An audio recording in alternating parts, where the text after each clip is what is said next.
Après l'étape de Yopougon, c'est la commune d'Atekoubé qui a accueilli la caravane de l'alimentation et de la santé les 29 et 30 juin 2017 à Abobo-Doulé, à la place Henri Konan Bédié. Comme à la première étape, les mêmes spécialités étaient présentes. Dépistage de la glycémie et du col de l'utérus chez les femmes, prise de tension, consultation en dermatologie, ophtalmologie et ORL, sans oublier les vaccins mère-enfant. Les populations présentes ont manifesté leur joie à cette initiative sanitaire. Ce bilan qu'on vient de faire là, ce n'est pas petit argent. On ne peut même pas faire ça dans les hôpitaux, mais c'est une grâce que Dieu nous donne. Vraiment, je dis merci à Dieu. Ça va, je suis très contente, je mobilise, je vais sensibiliser mes soeurs aussi. Si vraiment, qu'il y a encore occasion qui se présente comme ça, elles n'ont qu'à aller. La santé n'a pas de prix. Avoir un bilan de santé à un prix social de 1000 francs, c'est vraiment cadeau.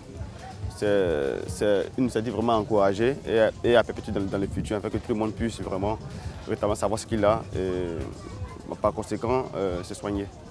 On peut dire que c'est un gros cadeau venant du ciel, ainsi que nos enfants par rapport aux vaccins et autres. Je n'ai pas de mots à dire que de dire vraiment merci à toutes ces personnes qui ont pensé à nous. Vraiment, c'est vraiment émerveillant. Et en même temps, j'en profite à mettre tous mes enfants. Et je suis contente. Le prix est abordable et j'ai reçu beaucoup de soins. Vraiment, c'est pour vous dire merci. Monsieur Don-Claude Paulin, maire de la commune d'Atekoubé, n'a pas voulu se faire raconter cette activité qui se tenait dans sa commune. Il a fait le tour de toutes les spécialités en remerciant les médecins et visitant les stands d'exposition. C'est une campagne qui est utile pour des quartiers modestes comme les nôtres, où nous avons besoin d'accompagner nos populations dans le suivi médical. Parce que ce qui se passe le plus souvent, c'est que nous intervenons déjà quand le mal est déjà là.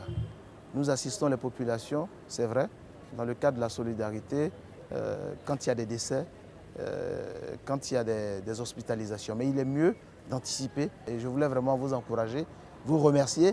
Et nous pensons que c'est une initiative que nous allons certainement renouveler avec une plus grande mobilisation sociale.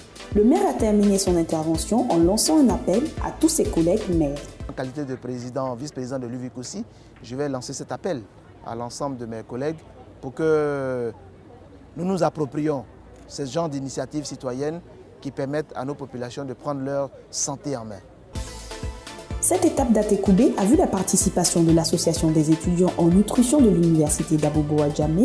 Venus se faire la main, ils ont été formés et encadrés par le docteur Augustin Derbé, endocrinologue, diabétologue, chargé de la surveillance épidémiologique PNL-MM.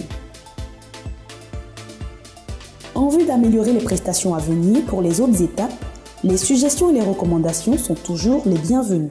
En tout cas, si on pouvait continuer ça jusqu'à arriver en dehors même d'Abidjan, dans les autres coins, en tout cas, ça sera vraiment bienvenu. Au niveau des enfants, comme sur le plan national, cela est fait, entre 0 et 5 ans, que ce soit gratuit et que les autres puissent être dans la tranche de ceux qui puissent payer véritablement la consultation. Cette caravane, vraiment, elle est bienvenue parce qu'il faut aller vers les populations. C'est une stratégie avancée. Vous savez que les gens ont du mal à sortir de chez eux, donc il faut aller vers les populations. Donc, à l'endroit maintenant de nos maires, je pense qu'il faut pousser, il faut amener donc les populations à vraiment venir à ce genre de campagne. La caravane de l'alimentation et de la santé va en s'imposant de plus en plus comme un rendez-vous médical social. Les prochaines étapes s'annoncent avec encore plus de patients.